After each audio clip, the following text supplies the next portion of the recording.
In this video we talk about Race to the Sea 1914, a magazine game that was published with the Yeah magazine. I didn't choose the name of the magazine and I'm not particularly fond of it, but if I had to say it, I'm gonna say it the way it's meant to, with the exclamation mark at the end. Yeah! And this game, again, is a magazine game, as you can see already backed it. It's a card-driven game, so I place the cards here, the counters in the back. I added the G&T counter tray, doesn't come with the magazine. And since we're talking about it, this is how I store my magazine games. Sometimes you will find discussions online on how you store your magazine games, because the problem is, of course, if you put all the counters in a bag, then you create like a little bit of a bulge here, which is, if you have one of them, is okay, but if you have several ones, then you can't stack them.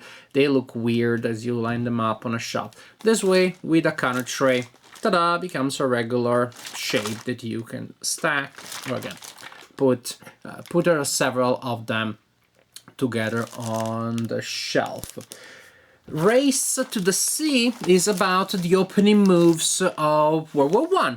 The Austro-Hungarians are coming from the east, the French and the Allies are trying to defend from the west, and they both came up with the same great idea of outflanking the opponent, and precisely because of this, as they keep trying to outflank each other, they end up forming a front that goes all the way to the sea, hence the name Race to the Sea.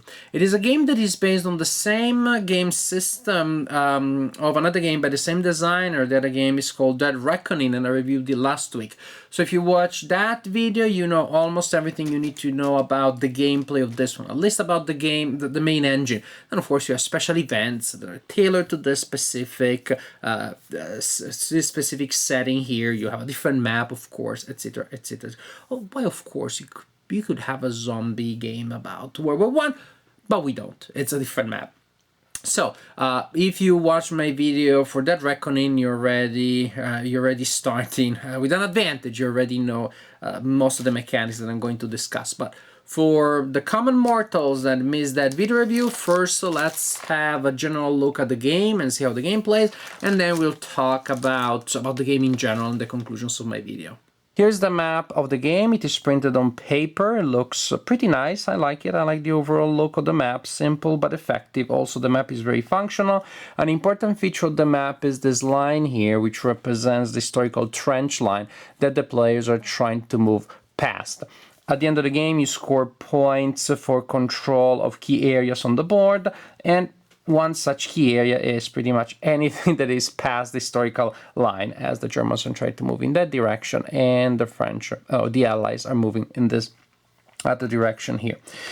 These are all the counters that you find in the game. The counter tray is not included. I added it. You have combat units that have a number of squares on them to indicate the size, and then you have 3 numbers there which indicate rifle rating, machine guns, and artillery. And units in the game will usually be placed face down. Old school. This is old school way of representing fog of war, but it's still pretty nice. And you reveal units that are face down only under certain circumstances. For example, when you're entering their hex, to declare assault combat. There are cavalry units that may perform a scouting action that also reveals the units. But definitely fog of war is a big element of this design, which of course also means that the game is not very friendly to the solitaire player. You really miss a considerable part of the experience here. At the beginning of the game, the situation will look more or less like this, with not many units on the map, with Allied and German units facing each other here, and then reinforcements will come in, and the players will race to the sea, as the name says, will try to outflank each other, and as a result, they will create a front line. And once the front line, or something that looks like a unified front, is established, then of course you're starting to punch against that one to try to look for weak spots and see if you can operate a breakthrough, and if you can again give a big push and break the enemy line. the combat system, I should say, the game system in general. If you watch my recent video review of Dead Reckoning, you know how to play 80% of this game. The overall game system is the same or almost the same as Dead Reckoning. As you will see, if you've seen that video, when you see that this game relies on a deck of initiative cards and of combat cards, a deck of initiative and combat cards for each player. At the beginning of a turn, after you perform a couple of steps such as reinforcements and such, players will shuffle their initiative deck and then they will draw a card which they remove face down, so it is simply to make sure that you do not know exactly what you're gonna get, and then each player looks at their hand of initiative cards, and these are used to determine how many action each player is going to use that turn. The players simultaneously choose one of their initiative cards and put it face down on the table.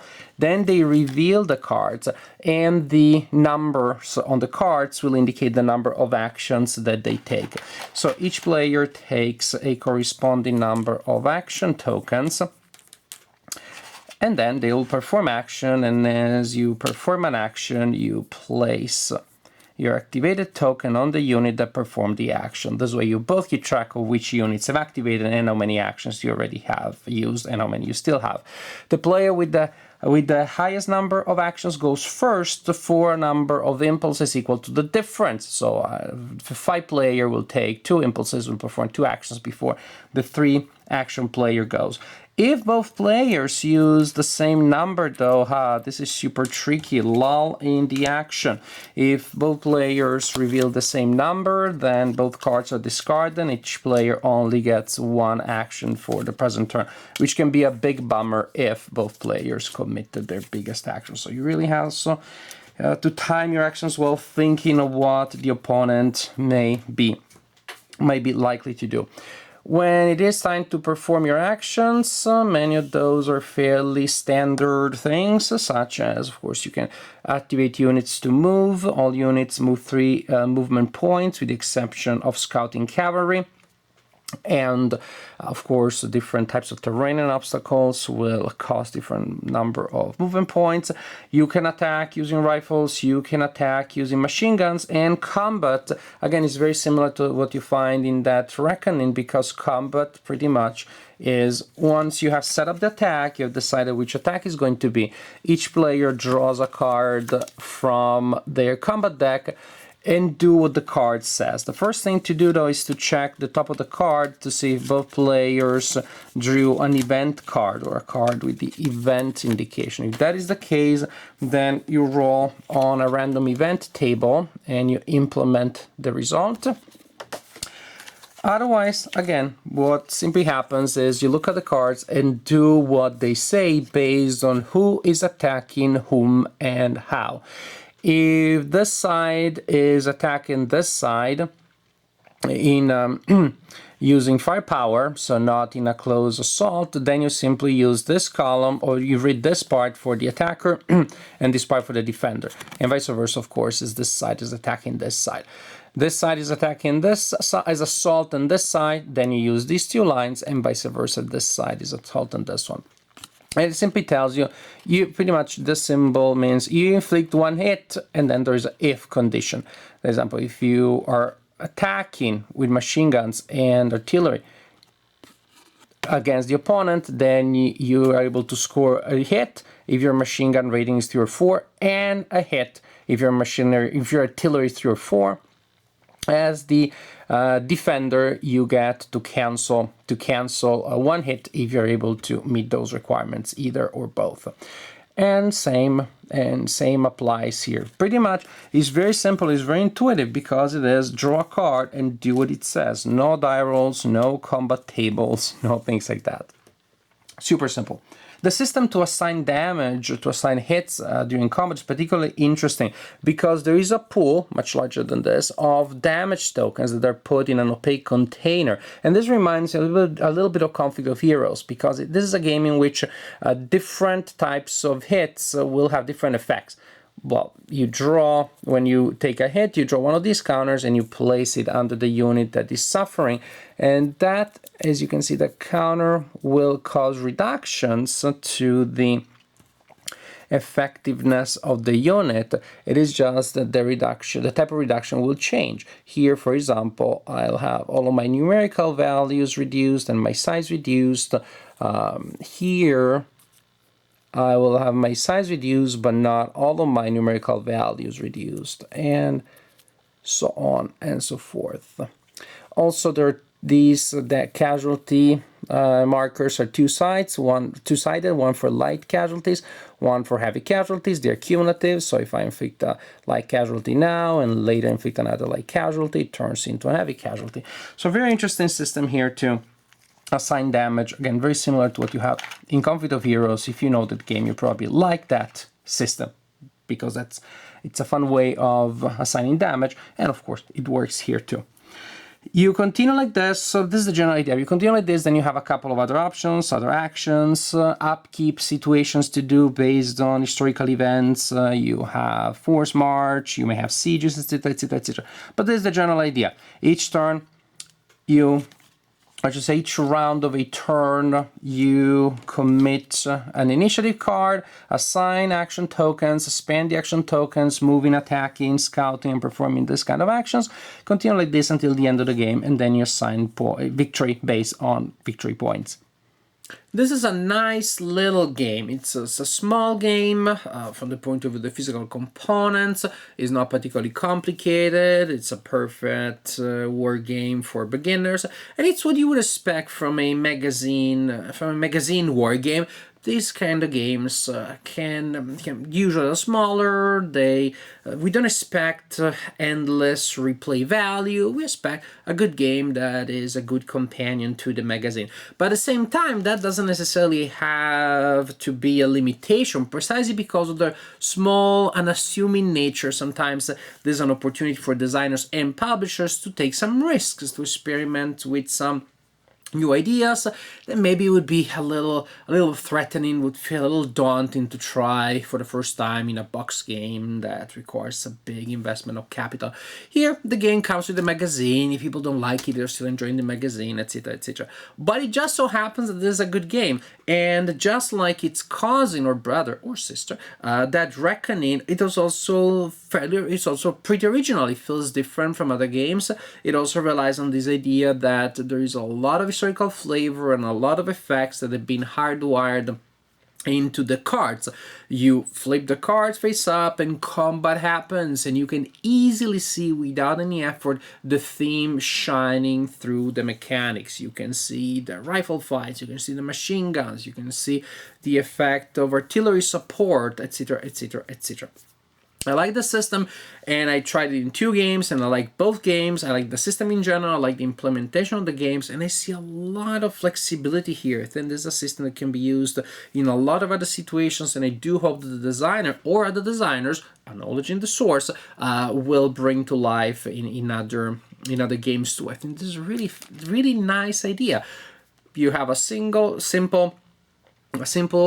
general engine. You can spend more energy on thinking about movement, strategy, etc., etc., etc., the schedule of reinforcements, and then you do not have to worry about complex, lengthy procedure with exceptions and sub-exceptions about combat, which is the heart of any war game, you don't have to worry about, and so that is very neat. While at the same time, it doesn't feel simplistic, it still feels like it's fun to resolve, thematic, very flavorful, a lot of chrome, precisely because of all the elements that the cards bring. So there is a really nice balance here. You have a degree of complexity when it comes to movement and other things, and combat is perfectly fulfilling, perfectly satisfying, while being incredibly simple, incredibly intuitive. As for the general architecture and structure of the game fulfills the promise of being a race to the sea. Definitely there is an important element that comes here from the schedule of reinforcements. Like in Dead Reckoning, really, the schedule of reinforcements is the script. more so in games that come from a small map than in other games. And you may have games with very large maps, and of course there are reinforcements that come according to a certain schedule, but then you can go in a ton of different directions, and that will result barely in a script. You will barely notice that. Here, of course, you have a smaller map, a lower number of units. Therefore, the schedule, number, type of reinforcements does determine a lot about not necessarily how the game will go, but of course, the narrative architecture, the challenges that the players will have to face, the resources on which they can count, etc., etc. So it gives a structure to the game without making it feel like there is a system of constraints that makes gameplay irrelevant. No, gameplay is not a simple function of the schedule of reinforcements, although that is a massively important element in the game, but it will become a function of what the players do with that, how they exploit the possibilities offered by that. And like in other games of this type, when there's one clear front, of course, then you have that sense of like arm wrestling, because it's about pushing against the opponent, figuring out if there are ways of punching the front of the opponent, exploiting those gaps, opening them, which is it's pretty hard to make massive breakthroughs, but precisely because of that, when it happens, it's all the most rewarding. In this sense, it's very different. Let's say for the general flow of gameplay is very different from the cousin or brother or sister, Dead Reckoning, which is much more all over the map. Here, as the theme requires, it is much more about forming a front and trying to gain the most advantageous position as the front gets formed, and then working around that front, trying to identify weak points and trying to protect yourself from, of course, pushes and punchy maneuvers from the other side.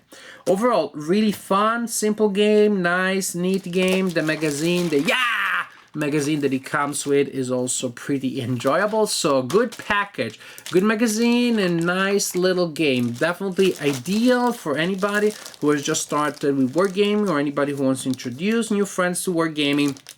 Maybe the zombie theme is not appealing to the historical wargamers out there, then yeah, you have a game that exploits or uses the same system and does it with a theme that definitely is one that is popular among wargamers. Not as popular as World War II, but World War I, silver medal, second best. Maybe bronze after the American Civil War. In any case, it's one of the great themes of war games, and here we have a game that captures a specific moment, a specific theater of World War I in a way that is fun, playable, and enjoyable.